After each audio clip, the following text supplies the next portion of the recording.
and welcome to Conversations on Climate.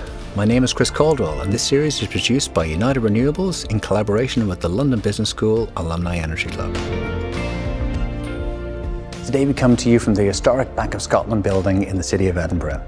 With a history dating to the end of the 17th century, now housing the UK's largest retail and commercial bank, this building represents the bridge between the old and the new, and is so a fitting venue for a conversation on the emerging role of finance in the energy transition.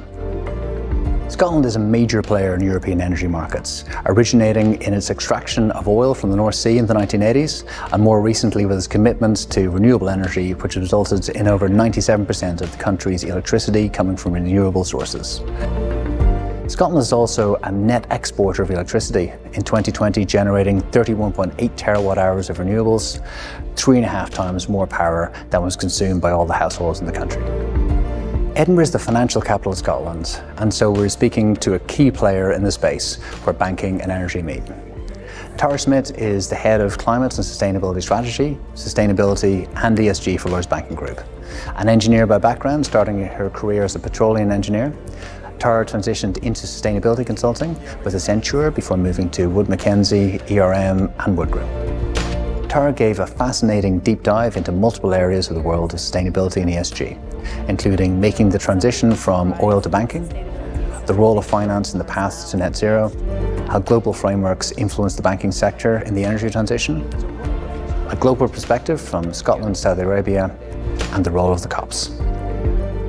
Tara is an engaging and knowledgeable speaker with a rare level of insight into the key risks and opportunities that are emerging from the energy transition and climate change. It's a conversation that you just won't want to miss.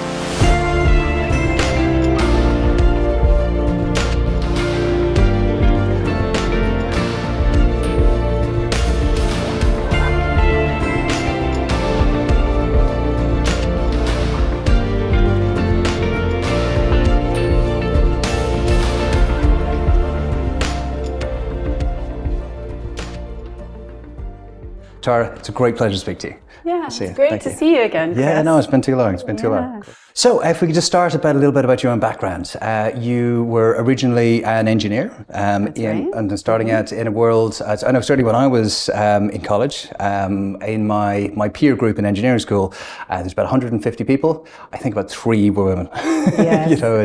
Likewise at my university. Yeah. So, what first attracted you to the energy sector, and then to go into initially petroleum engineering? Yeah, well, the whole world is dependent on energy in some shape or form, from being able to keep medicines cool in Africa to the importance of lighting and being able to read and function, to the politics around the planet when we think about energy security, but also in the ability to mobilize, to transportation. Really everything can come down to dependency on energy, and I was always very fascinated in that, as well as really thinking about the environmental impacts around the energy industry. Okay. And then you, after a number of years working for oil majors, you transitioned into sustainability. Can you tell us a little bit how all that happened? Yeah, well, I wouldn't say I ever transitioned into sustainability. I think my whole career has actually been around sustainability. So some may be surprised, sustainability is such a big word for us now, and ESG perhaps we'll come to a little bit later as well. But I grew up in Texas, and back when I went to university, I wanted to do environmental engineering. They didn't even have an environmental engineering program when I went to university. I can't believe 30 years ago now, but 30 years ago. And so I went into chemical engineering, and then you could specialize in environmental sciences.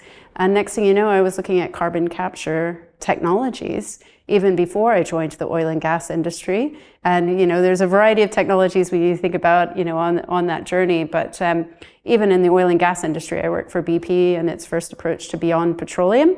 And then also with Shell with looking at local workforce development, which is another key aspect of sustainability. And then I decided I wanted to jump full in to really being able to do much more on sustainability. But it's always been something that I've sought out and wanted, either in a big company or in smaller companies, or where I can make a difference, is to focus on sustainability. Great. So that's the move from industry, the kind of oil and gas majors. Then you went into consultancy. That's right. And spent many years at Wood Mac and Woods. And what are your kind of major kind of learnings from the world of consultancy? That difference, the transition that you made there. Yeah. Well, I mean, my first part of my career was in engineering, and engineers, you're always looking to tackle problems and look for the solutions. And you find a lot of engineers then tend to go into consulting, because consultants tend to be problem solvers and being able to really map out frameworks and different ways of thinking and strategic planning. So after going to London Business School and 6 years of working for BP and Shell, then I moved into Accenture and working in management consulting on sustainability and corporate transformation strategies around sustainability. And then on to consulting a bit more in Wood Mackenzie, I think, as you mentioned, where I headed global energy trends research there for, I guess, about 8 years. Very good. And now into banking and finance. So what, year and a half into the position here? Yeah. What have you found? What was your biggest surprise from moving from consultancy into finance? Yeah, well, actually, I've moved around a bit, always focused on sustainability. So last couple of things I did, I was a partner at ERM, an independent sustainability consultancy, where we worked on the technical guidelines for the task force on climate-related financial disclosures. And that's where I first started working in finance, actually, and with Lloyds banking group at the time, where I basically assessed climate change across their entire lending book. And I realized just how important finance, the role it can play in sustainability. And when the opportunity came, to actually join the new sustainability and ESG finance team in Lloyds, I jumped for the opportunity. And I really enjoy working in banking because I see it as kind of the tip of the spear of being able to really use finance as a force for good. Yeah, very good. So this is a new position that's just been set up recently. Yeah. So we launched our team last year at Lloyds, the Sustainability and ESG Finance team. There's around 22 of us. So it's a center of excellence for the corporate and institutional bank. But we're basically bankers, but we're also a number of different disciplines. So engineers, management consultants, accountants, strategists, really looking at how can we play a key role around net zero financing. And the bank did that. So the bank was a founding member of the Net Zero Banking Alliance, where they set a target for net zero by 2050 or sooner, and to reduce their financed emissions by 50% by 2030. But to do that, you could draw a line and say, we're just going to stop investing in some areas, but that's not what we want to do. We want to drive real economy impact. And that's the reason we established this team, is to be able to lean in more with our clients and supporting them on their transition journeys. Great. So you had this team, multidisciplinary team, and who would you spend your average kind of week speaking to? Would it be government, would it be companies, would it be internal stakeholders? All of the above. So yeah, I mean, a lot of it is with our clients and understanding their needs to be able to establish, credible transition plans. But then also, there's a key role to play between business, finance, and government. So making sure, are the policies clear? Can we think about, revenue support mechanisms for new types of technologies? So really engaging government, engaging our clients, and of course, internally, as we look to increase our targets around reducing financed emissions as well. Well, you have, you mentioned your MBA. You graduated at around the same time of the financial crisis, and yes, it was interesting times for us all. And just wondering now, in this experience of this financial world that you're in, are there any kind of parallels being drawn between the financial crisis and the impending climate emergency that's happening? Are there lessons that have been learnt from previous times and reactions that are being put in place now, for example, with the starting up of your team? Absolutely. I mean, I think, not long after the financial crisis, we started thinking a lot more about climate change, also as the cost of doing nothing. And, I think that there's been more and more scientific evidence that climate change creates, real systemic risks to finance. And more science around that in terms of the cost if we don't go ahead and change and look at adaptation, but also the mitigation of climate change and getting to net zero. And so I think the parallels, when we think about the financial crisis, is looking at those risks well ahead and recognizing that we need to be able to appropriately assess them and think about the risk management around climate change and also the opportunities it potentially presents as well. And certainly we see that within the bank. Well, part of your job title is includes ESG. There's the idea concept of ESG and your responsibility for ESG. Before we get too deep into the E, the environmental side of it, could you give us your thoughts on the kind of society and governance part of the SG, how it all interacts together? Should they be independent? Should they all be intertwined? Enormous topic, I know, but please. Yeah. Well, it's fundamentally interdependent. The environmental, the social, and the governance. And a lot of times, so we were talking a bit about, climate in particular today, but climate isn't just about the environment. Climate change is also about society. And that's very clear on what's happening right now when we think about energy security sitting here in the UK, and we think about net zero, is the affordability of the technologies to get us to net zero, thinking about the opportunity for green jobs, regional redevelopment coming out, or leveling up, I think as the UK government used to call it, in terms of looking at what the net zero transition could present.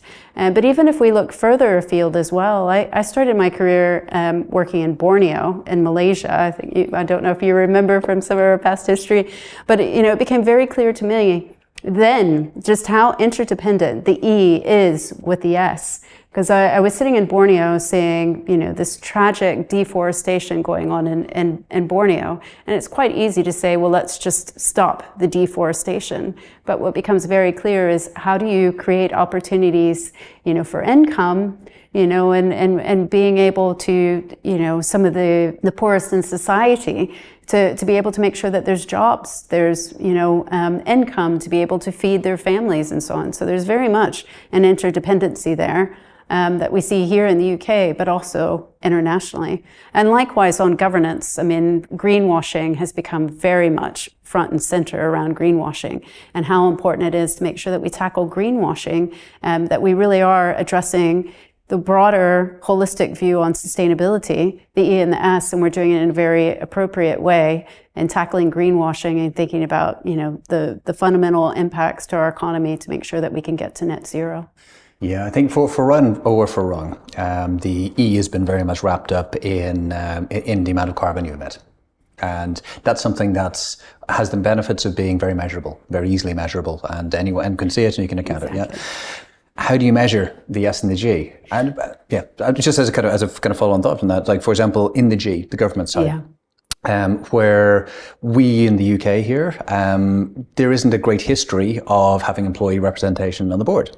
Yeah. So that wouldn't be a G box that needs to be ticked. But in Germany, it's quite the opposite. They're much more into having employees on the board. So that would be a box to tick there. How do you measure governance? How do you measure the society part of it, the social part of it, in the similar way that carbon can be quite easily measured? Exactly, and that's the real challenge around social, is being able to do that. And I think governance, there's certain aspects, they've been spelled out by TCFD, and we'll see more coming out with credible transition plans. So here in the UK, we're basically looking at mandatory sustainability disclosure requirements, but coming sometime, hopefully next year, we'll see with the new government how that particularly plays out. But certainly that was announced at COP26 last year, and we expect to see more. Right now we have the transition plan task force underway that's really looking at credible transition plans that will feed in to those reporting requirements. And that includes not just looking at the environmental aspects, but looking at a just transition and being able to incorporate, a just transition framework around looking at the social aspects alongside the E. So certainly we're looking a lot at a number of frameworks to be able to assess it, but it's no easy solution. And it's very much, when you look at the social aspects, as being able to also look at the local levels. So we've also launched here at the bank a regional development team. Is really looking at the regional impacts and being able to look at the jobs impact, look at the economic impacts alongside the environmental ones. I understand what environmental financing looks like, but what does social financing look like? What does governance financing look like? Yeah, well, we typically, with sustainability-linked lending, so I don't know how, maybe to just explain what sustainability-linked lending is. So it's really working with your clients, looking, one, do they have a robust and ambitious sustainability strategy? And then looking at a series of KPIs and sustainability performance targets aligned with their strategy that they may be targeting over the next 5 years. We typically look at, one, what is most material for the client, but looking through the lens not just of environment, so typically carbon or some aspect of climate mitigation is included in there, but then really looking at something that would be very material from a social perspective. And these sustainability-linked lending facilities also provide discounted financing to our corporate clients and being able to achieve those targets. On the social side, that could be anything from, diversity and inclusion and looking at the workforce to more around just transition, which may be more around training opportunities for looking at new lower carbon technologies like renewables, for instance, as well. Mm-hmm, mm-hmm. That's really interesting. So you have a fund, a particular kind of pool of money that is lower cost, that is dedicated towards environmental, socially responsible investment. How can the bank internally justify that? Is that it's a lower risk because it thinks about these things? Is that like, well, what's the logic? What's the, because obviously you're a bank, there has to be business logic to it. Yeah. Well, not always. So we look a lot at sustainability-linked lending, but we also look at a number. In fact, we're looking at 85 different net zero technologies to decarbonize the UK economy. Some of those technologies we're having to think very innovatively of how we de-risk those technologies and leaning in more with government, or thinking about blended financing opportunities as well through infrastructure banking and so on. So it's not always about it's less risk. We are a founding member of the Net Zero Banking Alliance, and we are aiming to reduce our own financed emissions by 50%. So we want to lean in with our clients and provide those incentives to help also reduce our own financed emissions. But in leaning in with them, we have as a core purpose at the bank is to help Britain prosper. So really trying to think more about how we can see the economy thrive and support our clients on their own journeys towards that. I imagine that's quite rare, though, in the world of banking. Is that fair to say? Well, I'm not a banker by background, but I think what excited me about getting into finance was really that, finance, there's enough capital there that you could, what do you want to invest in? And I think what you're seeing more and more in the financial sector is this recognition, as we were saying, around the cost of doing nothing and wanting to lean much more into the world that we want and seeing the opportunities that potentially presents. So I see, and that's the reason I joined finance, that more and more finance can be the tip of the spear to really enabling, the net zero transition. Okay. Yeah, I guess that's kind of leads into a kind of broader discussion on the polarization of the idea of ESG. It seems to be another political football that's being booted around your home country and other parts of the world. We're now in a world where there's going to be significantly additional pressure on bottom lines, top lines, bottom lines, higher inflation, more difficult economic times. Do you see ESG as being embedded in systems like, in the bank or in your clients? Or in a worst case scenario, could it just be seen as the marketing budget, which is the first thing that gets kind of, slashed in a difficult time? Yeah, no, I see that it's very much getting embedded. But I think to your point around, some of the political outplays that we're seeing around ESG. I mean, ESG is not perfect. It is on its own journey. There's a lot of things around data analytics, being able to assess impact. Like we talked about, social is very challenging. Needless to say, even environmental, there are still a lot of things around scope 3 emissions that we're trying to tackle. So ESG is definitely on a journey. But I think it's a positive journey that we're seeing, and that it's continually being embedded into the financial sector, both in investment banking, commercial banking. We're continuing to see through private equity, into venture capital, angel investing. It's a very exciting space. But there's certainly a long way to go on that, and challenges ahead that we will need to address to ensure that we're having a positive impact. And part of that, Lloyds made, just before COVID, very ambitious statements about carbon costs of lending, and also in green mortgages. What do you mean by that? By like low carbon lending, and also by green mortgages, and how kind of the progress is going on? Yeah. So within lending, we've got a few aspects that we cover within corporate banking to support that. So one, we have a clean growth finance initiative, which is basically looking at lending that could align to, for instance, the green taxonomy. So where we see real green projects that we can provide discounted financing to. So for instance, EV charging infrastructure would be one, or green hydrogen projects would be another example, as well as renewables we've been in for some time, as you're probably very well aware of, Chris, in the wind and the solar sector. And then we've got sustainability linked lending, as I mentioned before. So that's really then with the corporates and looking at their transition strategies, ensuring they're very ambitious sustainability strategies, and being able to basically provide discounted financing where our corporate clients can achieve the sustainability targets. The exciting thing about Lloyds is, we cover corporates, project developers, and then also into retail banking, which means that we're looking also at consumers, which is quite helpful when you think about the net zero transition, right? And so on the retail banking side, we're also thinking about how can we incentivize consumers to think much more sustainability. So through green mortgages, where homeowners are thinking about energy efficiency measures, retrofitting, or heat pumps, for instance, all the way into electric vehicles as well. So we do a lot through Lex, which is we have the largest commercial fleet for EVs, is really then being able to support consumers also with technologies like electric vehicles.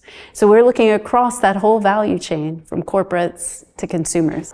And any other kind of interesting, cool things that you're rolling out across the bank now? Yeah, well, net zero origination, we call it. We're basically looking at 85 different technologies across the UK economy. So my job is basically looking at every sector across the UK economy, where basically we've got a 1.5 year long program. We're looking at all the technologies that could basically get us to net zero. Because we talk a lot about what we should stop doing, but I think we have to start talking more about what we need to do more of. And, as we were chatting, earlier, it's fantastic to see the growth in renewables. And if only renewables could get us to net zero, that'd be brilliant, because we've seen, the cost curves come down tremendously for renewables, and the cost savings around that. But we need much more than renewables to get us to net zero, because that decarbonizes the power sector. But we need to be thinking about the electrification of transport, the electrification of heat, to be able to get us to net zero.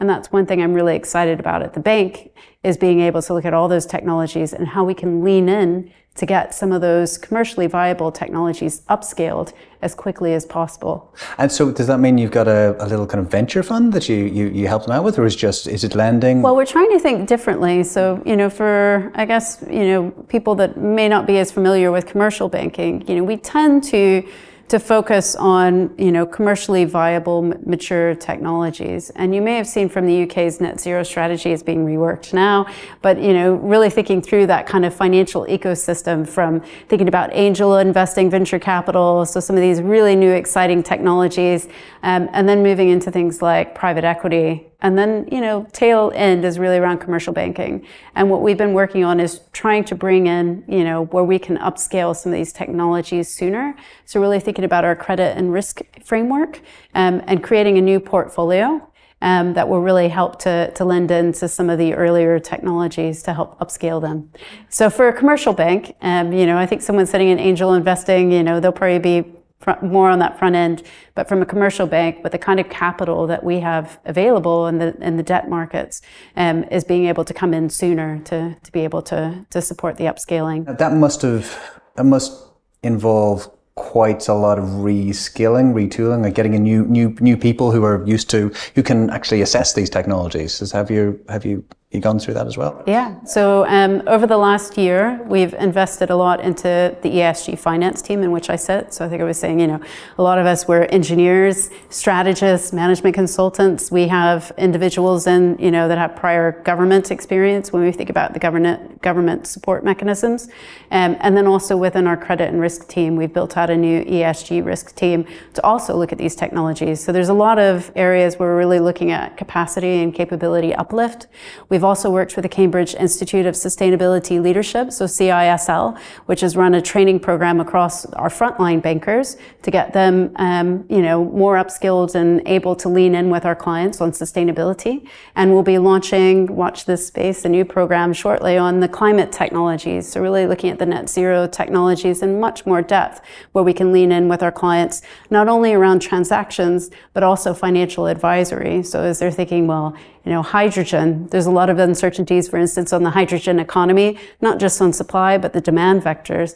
How do we get our bankers equipped to be able to think about how we de-risk these technologies? So there's a lot of work going on right now to make sure that we've got the right skills in place. So yeah, well, full massive kudos to yourself and Lloyds for having taken these initiatives. I'm very pleasantly surprised that you're being so innovative and progressive in all these areas. It's fantastic work. It's delighted to hear it.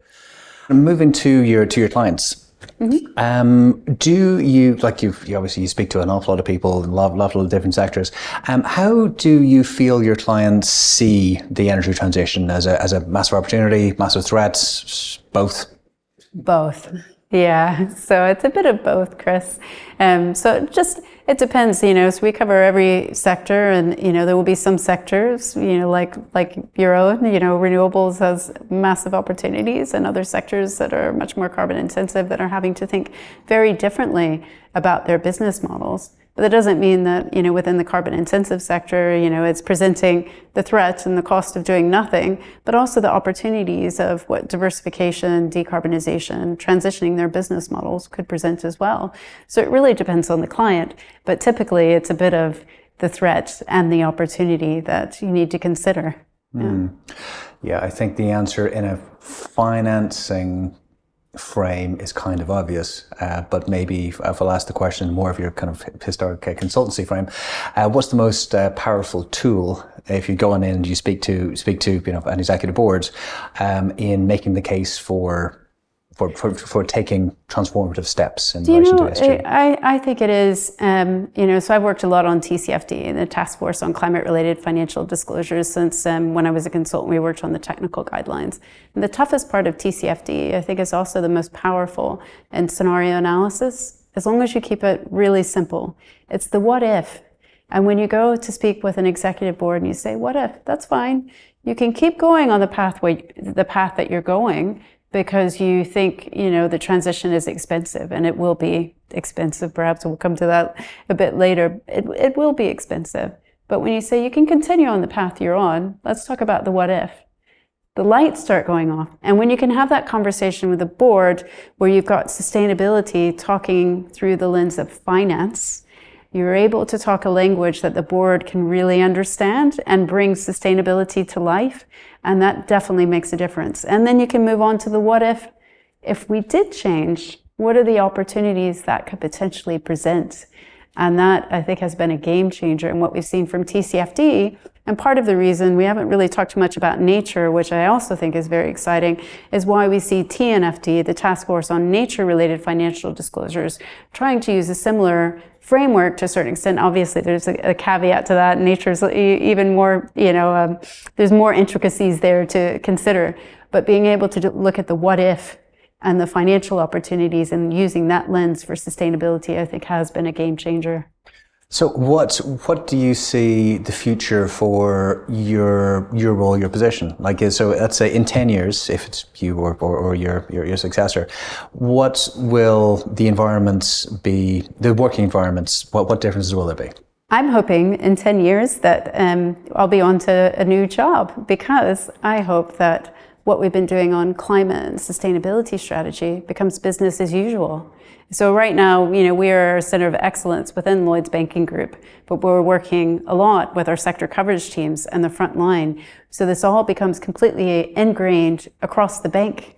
And that will put me out of a job, but I'd be quite happy with that. But I think there will probably be other sustainability topics that, we'll continue to have to work on in the coming years, and thinking about, impact investing, thinking about nature, natural capital. There are a lot of things, the SDGs, there's still so much work to be done on the Sustainable Development Goals. But I'm hoping I'll be on to a new job because it'll be so ingrained in the bank.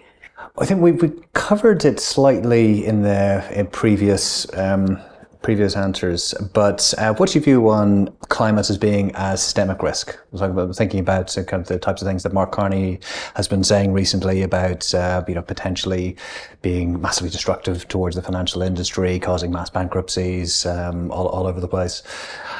Are you on board with that, or do you think he's gone too far? Or I think there's a balance to be made, and I think Mark Carney has gone through a number of different approaches, and I think sometimes I take that with engaging clients is sometimes you need to approach with the opportunity, and I think, as Mark Carney has called it, 50 shades of green? So how do you get people on that journey? But then we need to move much faster. And I almost think sometimes, and I learned this from strategy, strategy, you find some people, when they think about change, they're walkers, or they're joggers, or they're flat out runners. And it's, who are you engaging with that you need to get onto that pathway? And sometimes you need to start with one approach to get them on board and walking. And then how do you get them running? And I think Mark Carney has done that, very well. And he hasn't, he's had a few stumbles himself. But I think he is, I commend him for the work that he's been doing and being able to get people on that journey. So, but do you see climate as being a systemic risk to the financial system? Oh, absolutely. Yeah, absolutely. It is a systemic risk, and we need to be able to address it. And I think there are a lot of analytics that have come into play to enable that, to be able to assess that. There's a lot that we're seeing now around CBES, so stress testing of central banks to be able to really account, and address what is the climate risk, and being able to start to mitigate that. But, clearly there's a lot more work to be done. I think the most exciting thing I've seen, though, is the Glasgow Financial, Alliance for Net Zero, which Mark Carney has been heavily involved in, as well as Michael Bloomberg, where we see, over 130 trillion, dollars in assets under management, or representative assets across the financial sector that are being deployed to think about net zero. But we still need to work much more on the plumbing in order to address that systemic risk. You've worked quite a lot in the past. You mentioned already the external frameworks. So thinking particularly of the Task Force on Climate-Related Financial Disclosure, Transition Pathway Initiative, and the Principles for Responsible Investment. Could you tell us a little bit about the role that you see these types of frameworks having? Yeah, absolutely. I think clients come and say, well, what can I do? What kind of frameworks can I start to assess how well I'm doing? Am I a walker or a runner? I think, as I was saying earlier, and what do I need to do to be best in class? And I think the Transition Pathway Initiative is very helpful for carbon intensive, infrastructure, clients.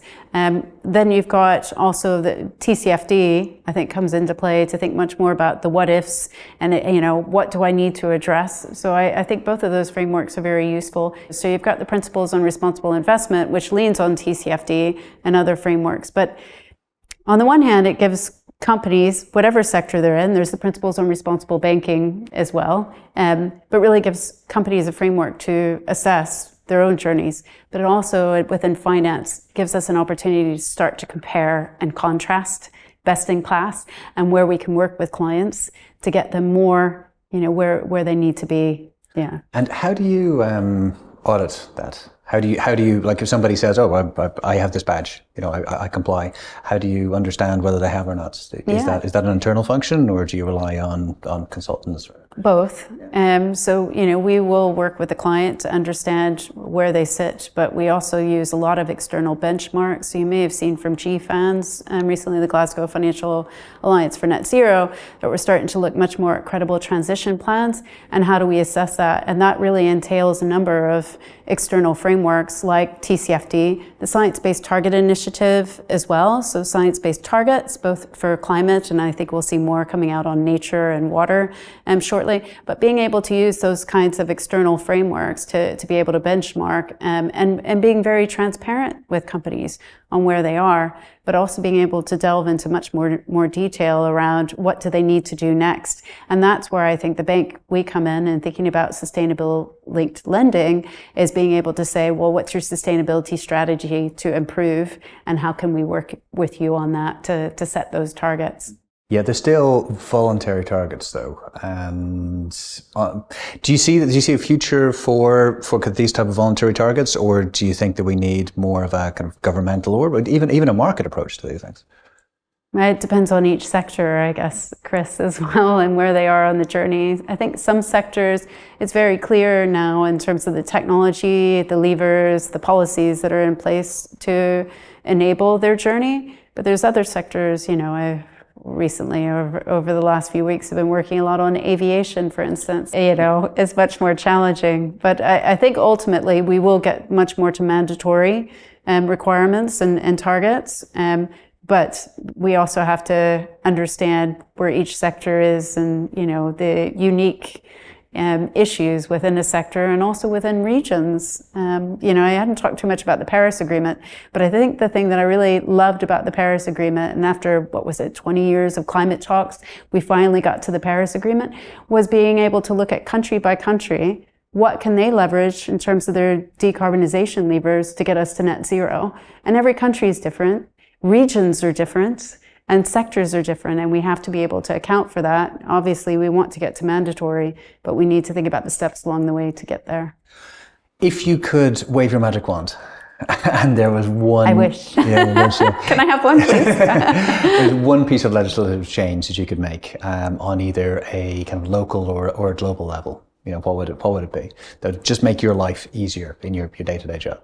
I think, I'm really excited. You can hear from my accent, maybe people may be listening in, so I'm from the US. And I think I have to commend the UK government. I think there's a lot of work that we're doing and issues to address, but we were one of the first countries to mandate TCFD requirements. And we'll see on sustainability disclosure requirements, but we are seeing progress, and that would be very beneficial to see that come to legislation. And I think being able to have that transparency would be very helpful. So if I had my magic wand, I would be asking for more transparency, but with the caveats that I think, what I hear from clients is we don't want so much disclosure that we don't have the sustainability specialist able to do their real day-to-day job, which is really driving change.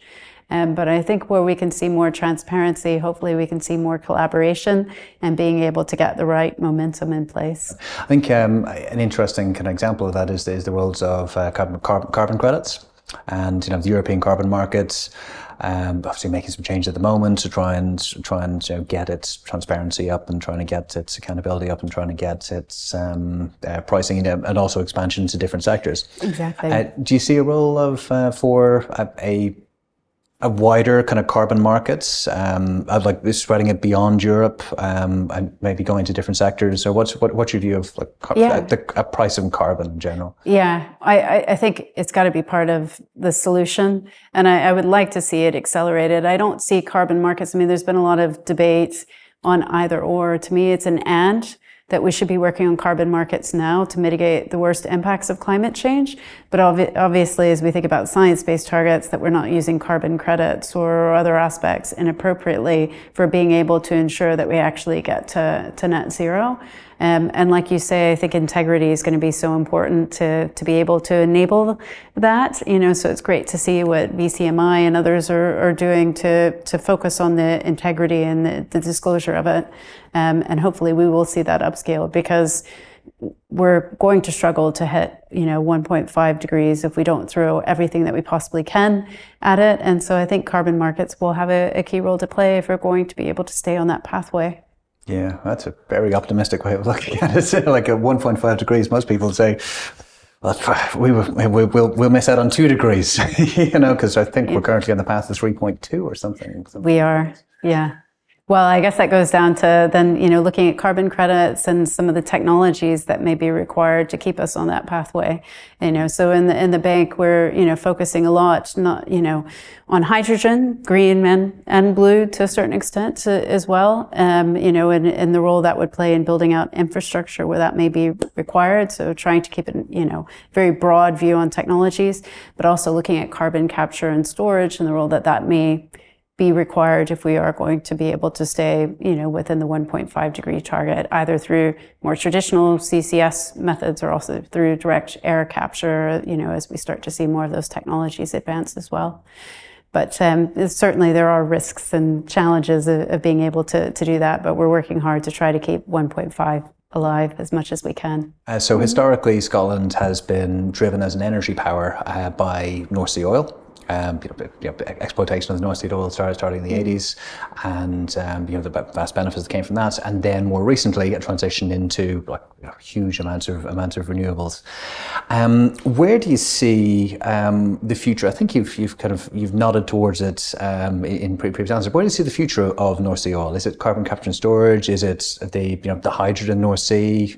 I think it will be a number of different technologies that could be enabled in the North Sea. So, offshore wind is, the government's targeting 50 gigawatts, of offshore wind, which is tremendous. We've also seen, doubling of targets for hydrogen and CCUS. So I think there's a number of technologies. We're also, there's been a lot of questions from our clients. Have you thought more about tidal or other technologies? And I think it will be, potential spread across those technologies. And I think what's really exciting for Scotland is the importance of a just transition. And that was part of the reason, my previous role before joining the bank, I looked at strategic planning for Wood Group, and they were saying, we're a supply chain business, we're engineers.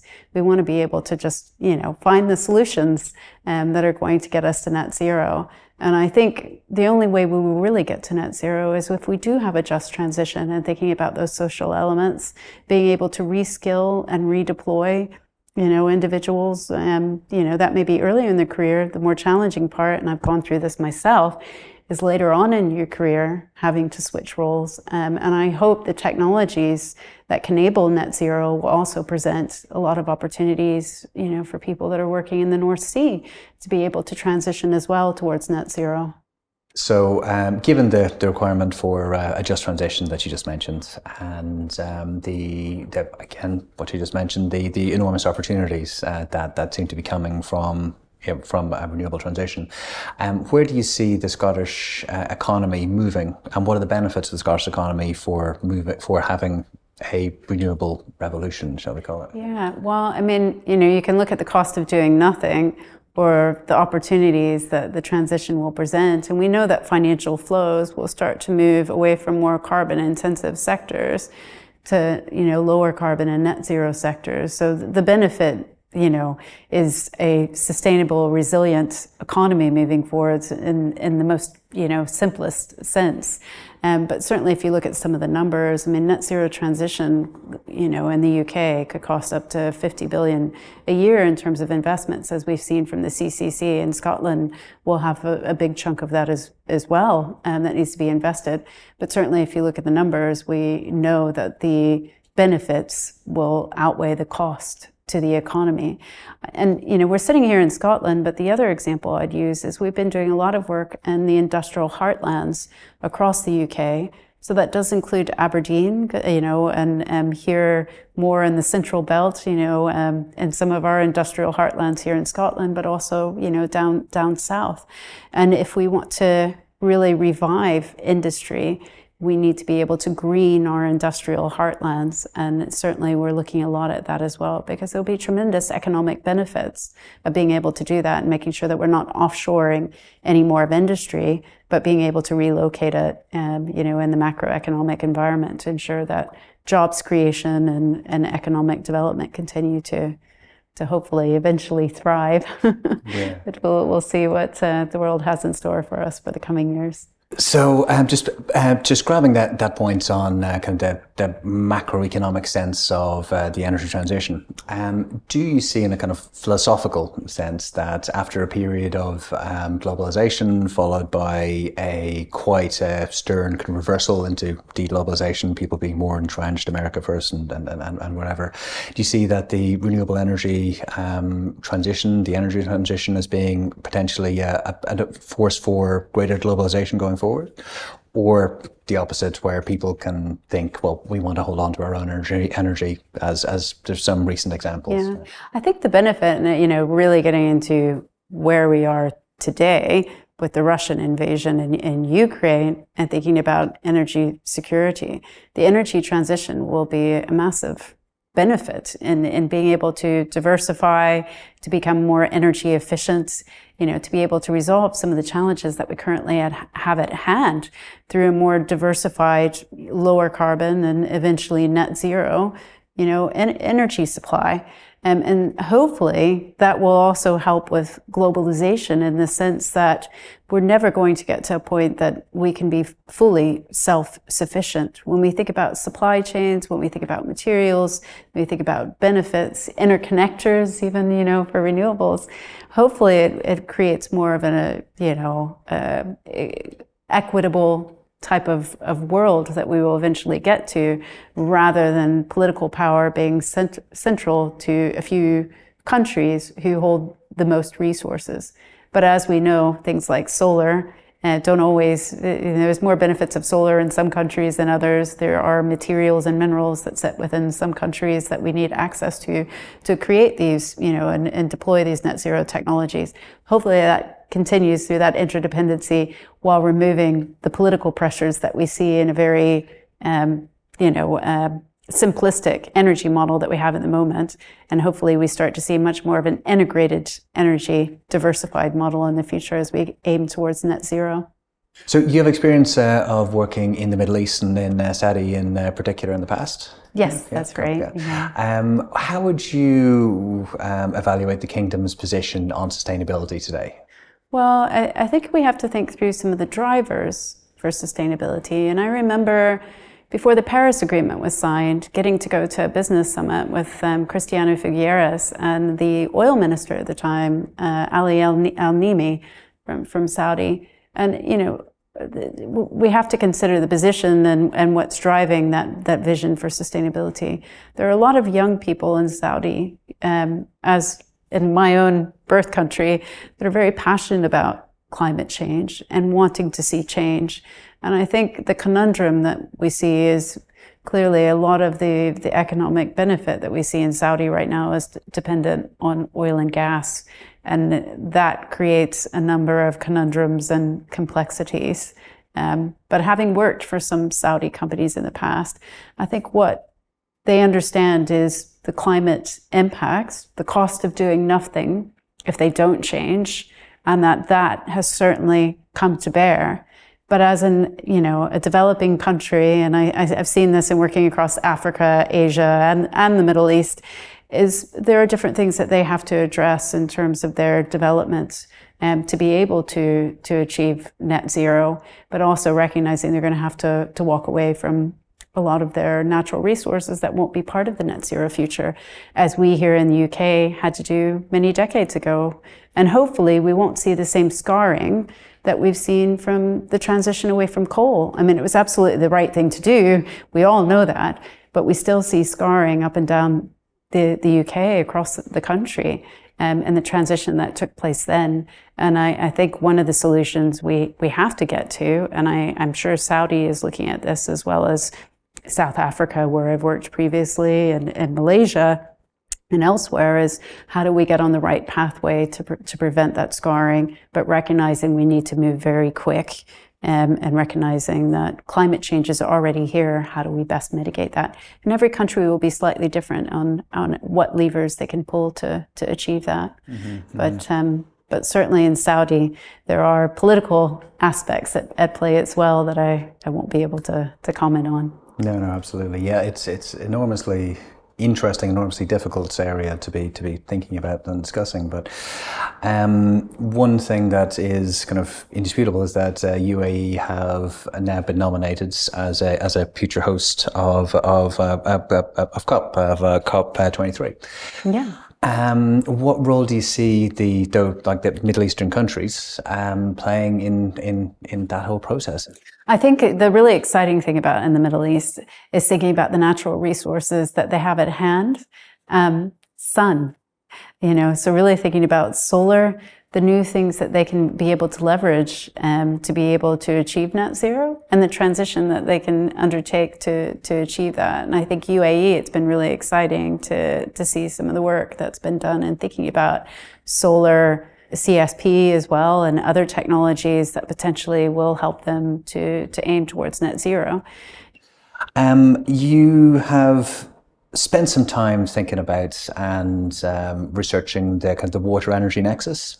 Yeah, and it's a very, very interesting space. So maybe you could give us a little bit of your thoughts on the nexus and what are the advantages of looking at water energy as opposed to just energy on its own. Yeah. Well, there's a lot of interdependencies, and some people may not realize between water and energy. So when we think about the increasing need of potentially desalination, so as we think about climate change, the risks of drought, water scarcity, that means we're going to have increasing demands on things like desalination to make sure we have the water we need to be able to live, to be agriculture and so on.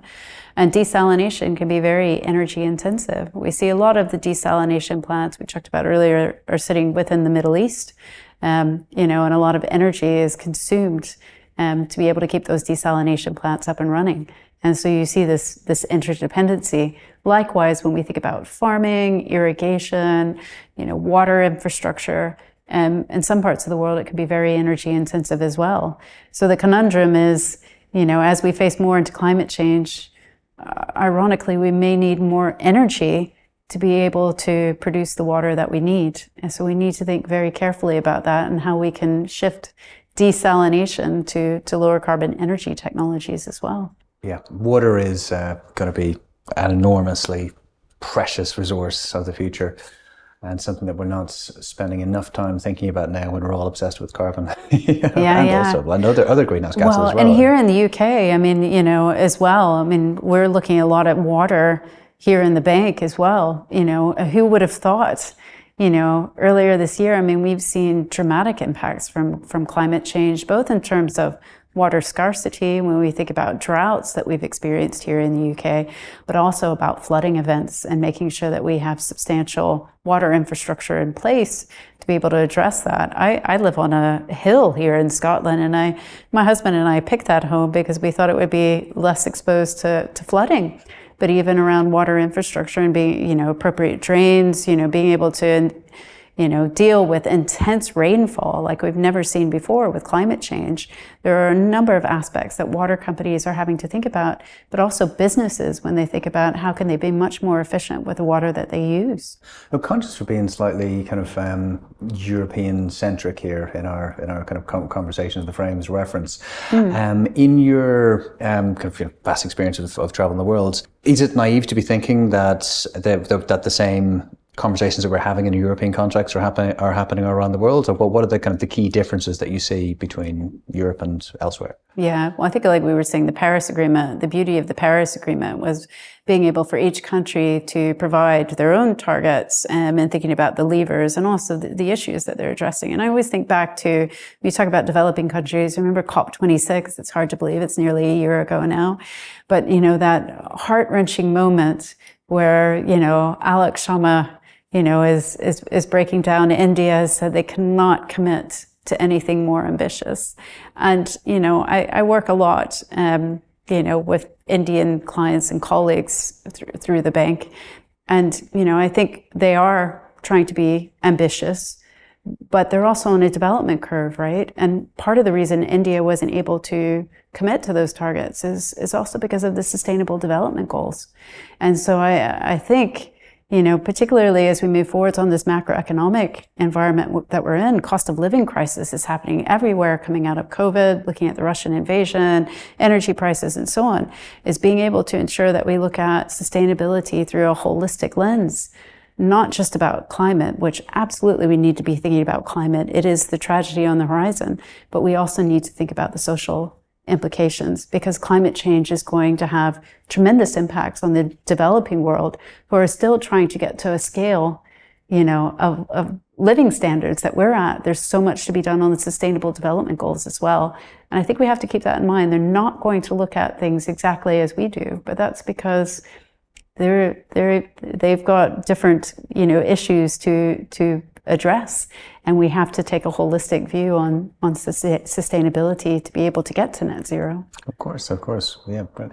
Have you found in your travels moments of inspiration or hope, or you thought, we'll all be okay because of this? What was it? Have you had a kind of light bulb moment or something that you like to share of? Yeah, well, actually, I think you were going to ask me. We were talking about finance earlier. I think the light bulb moment for me in joining finance, because, I've worked as an engineer, I've worked as a market analyst, a consultant, and then here I go into a new area, and working in finance. I think, for people that have worked in energy, the light bulb for me in finance was they can deploy capital in any sector that they want.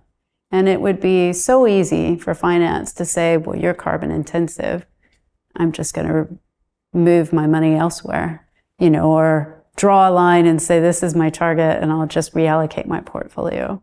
But I think what's really exciting I'm finding in finance is, banks like the one I work for, that we're really trying to make sure that it would be easy to walk away, but that we work with our clients to drive real economy transition impacts. And sometimes that will mean, at some point, if you don't have a credible transition plan, that's what we're looking for, then capital will go elsewhere. But also, if companies are really working hard on the technologies, to be able to decarbonize, I think the light bulb for me has been the easy solution is to draw a line and say, let's move. But the real solution that's going to drive real economy impact is when you can lean in. And as long as clients are really setting ambitious targets, investing in the technology that's required, then of course we're there. We want to be able to support. And I think that's what got me the light bulb, and how important finance can be in the role that it can play in net zero. You brought up Glasgow COP before. Seems like we live in an entirely different world. Everything seems like we've changed utterly. Yeah. What are your expectations of next COP, which is just around the corner? And what do you think? What's changed, and what can we expect? Looking. I know it's not your day job anymore, but if you have a view, it'd be great. Yeah. I think one of the key things at COP, being in Egypt, and there's been discussion for so long is on the balance of flows, and thinking about emerging economies, developing economies, being able to have the funds that they need to be climate resilient, and be able to invest, as we think about climate change and also, mitigation. And I hope we will see more on that at COP. But the world is a very different place now. And that's the reason I guess I keep going on about a holistic view on sustainability. Sustainability is about a number of issues, and being able to think about the trade-offs, but also where we can, and it becomes much more challenging, but thinking about the co-benefits. So where it's an environmental benefit, but it's also a social benefit, and being able to look at that holistically to find the solutions that will be required. Because we know, who would have thought inflation, here is not great at the moment, 10%, we're talking about 13%. But we're seeing that, these kind of challenges around the world as we come out of COVID. It's a different lens that we have to look at. But I hope, maybe being forever the optimist, but I hope that we see that net zero transition can be the solution, to be able to resolve some of these issues, and to ensure that we have a sustainable, resilient economy here, but also globally, in our future. We want that future. We just need to now, it's a bit more tricky, is to think about that credible transition pathway to get us there. For sure. But on the other hand, there are, as you mentioned before, some strong headwinds that would suggest we should be driving towards that sustainable future more quickly because, well, we've got all sorts of international issues like the Ukraine war, oil prices, lack of supply of our fossil fuels. And perhaps, sometimes some of the greatest crises can also be the opportunity to innovate and collaborate like we've never done before. And perhaps this could be our moment if we see it. And when we think about energy security, the opportunities that a net zero energy base could present us. So that's my hope. Yeah. We shall see. We shall Chris. see. That is my hope. That's wonderfully optimistic point to finish up on. But we've got just one more point which I tend to ask to everyone. If we were, because obviously we've got this podcast is being done in association with London Business School Alumni Energy Club, and if you were talking to someone who was just leaving their MBA or thinking about a career transition. Or someone who's young person who wants to think about where they want to go. What advice would you give them about a career in sustainable finance? Yeah, I think where I've been driven, and hopefully this connects with a few MBA students, is look for where you can have the greatest impact. I've tried to take where before I did my MBA, what I'd learned about the energy industry and being able to drive change. And so when they're looking at sustainability, there's a number of different areas that you can work on, and sustainability is really trying to understand where you could have the greatest impact. And I think I would say be brave. Maybe for MBA students, this is a bit of a turnoff, but I've, at various points in my career, I've taken pay cuts, I've taken different types of jobs, but in the end, it's always benefited because when you see the impact that you can make, if you're really passionate about sustainability, the rest will take care of itself, right? Find what you're passionate about and where you can drive change. And that would be my one recommendation. And hopefully they'll have a very successful career in following, where their heart takes them. Brilliant. Okay. Thank you so much, Dara. That was an absolute pleasure. Thanks. Thank you. Well, thank you very much for joining us on that conversation. We hope that you enjoyed it. We hope that you learned something. If you did enjoy it, please feel free to leave a 5-star review and to subscribe to any of our channels, and we'll be sure to keep you updated on future productions. This series is produced by Renewables in collaboration with the London Business School Alumni Energy Club.